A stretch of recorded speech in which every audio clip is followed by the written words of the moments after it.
లైఫ్లో మీ అందరికీ ఇది ఒక పెద్ద achievement. Congratulations to all of you. I wish all the best. It is a life ambition. ఈరోజు మీటింగ్ కూడా మీరు చూస్తే, నేను చాలా మీటింగులు చూశాను, కానీ ఎక్స్ట్రాడినరీ మీటింగు ఆర్గనైజ్ చేశారు విద్యాశాఖ. ఈరోజు నేను అడుగుతున్నా, ₹1 ఎవరికైనా ఇచ్చారా మీరు? నేను అడుగుతున్నా. ఏం తమ్ముళ్ళు మీరు చెప్పండి. ఎక్కడైనా సరే టోటల్గా ట్రాన్స్పరెంట్గా ఉద్యోగాలు వచ్చాయా లేదా? వచ్చాయంటే చేతులు పైకెత్తండి. ఇప్పుడు మనస్ఫూర్తిగా ఇదే కోరుకుంటున్నా మా మంత్రుల దగ్గర నుంచి. అలాంటి ఎక్స్ట్రాడినరీ వర్క్ చేసినటువంటి లోకేష్ని, ఆయన టీంని మరొక్కసారి అభినందిస్తున్నాను.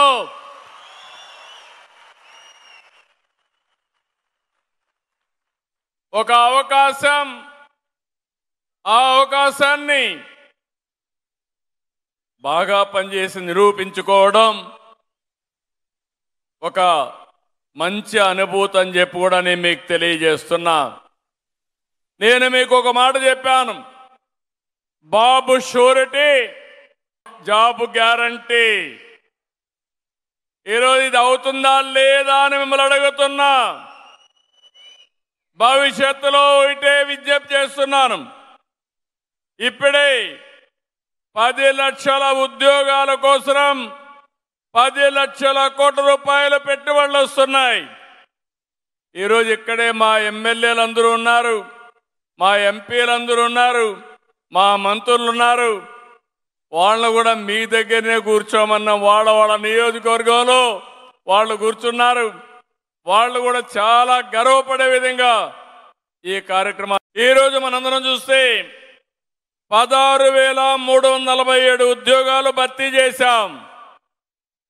ఇంకో పక్క 15 ఏళ్లలో 14 సార్లు డిఎస్ఏ పెట్టి 1,96,619 మందికి ఉద్యోగాలు ఇచ్చిన వ్యక్తి నేనని చెప్పి మరొకసారి సవినయంగా మీ అందరికీ విజ్ఞప్తి చేస్తున్నాను. ఇప్పుడే లోకేష్ గారు చెప్పారు, మీకు భవిష్యత్తులో ప్రతి సంవత్సరం డిఎస్ఏ ఉంటుంది, మీరు ఎప్పటికప్పుడు ప్రిపేర్ కండి. ఎన్ని వేకెన్సీలు వస్తే ఏ శాఖ అయినా కొంత నిర్లక్ష్యం చేస్తాం, కానీ విద్యాశాఖను మాత్రం నిర్లక్ష్యం చేయమని మరొక్కసారి మీ అందరికీ హామీ ఇస్తున్నాం.